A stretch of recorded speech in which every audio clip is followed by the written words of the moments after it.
নমস্কার বন্ধুরা, আমি কল্পনা প্রতিদিনের মতো চলে এসেছি দেখো আরেকটি ব্লগ নিয়ে। শুভ ছট পুজো।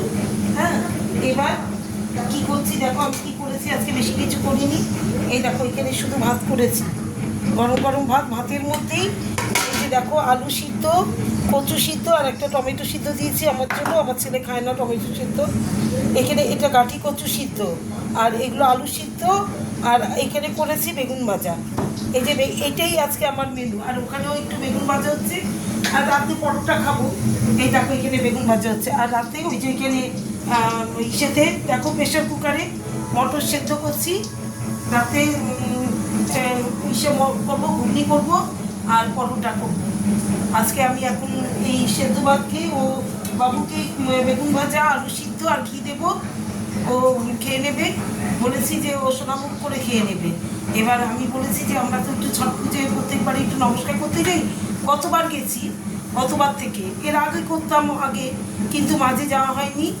গতবারের কারণ তার আগের বার, গতবার তার আগের বার ছট পুজোতেই আমার মা, ছট পুজোর দিনই আমার মা এরকম সে এখানে এই যে ঈদ জয়েন ভেঙে গেছিলো পড়ে গিয়ে।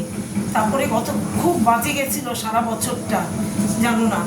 এই জন্য গতবার আমরা গেছিলাম ওই যে সূর্য গঙ্গা ঘাটে, ওইখানে ওরা ছট পুজো করে, ছট মাইয়াকে নমস্কার করতে। আজকে যাবো এই যে সেদ্ধ ভাত খেয়ে, আজকে তো সোমবার, হরার মহাদেব পুজো করেছি বাবা ভোলানাথের। এই দেখো এগুলো খেয়ে সেদ্ধ ভাত খেয়ে আজকে আমি যাব ওইখানে নমস্কার করতে। আমি বাবু আর দিদি তিনজনে মিলে নমস্কার করে চলে আসবো। 4টের সময় বেরোবো, গিয়ে নমস্কার করে চলে আসবো। আবার এসে তারপরে রাতে এসে করবো।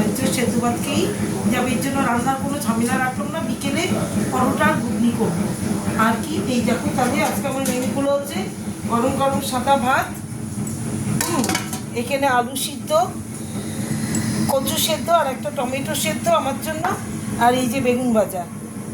এই আমার আজকের মেনু। তাহলে শুভ দুপুর, সবাই ভালো থেকো, সুস্থ থেকো।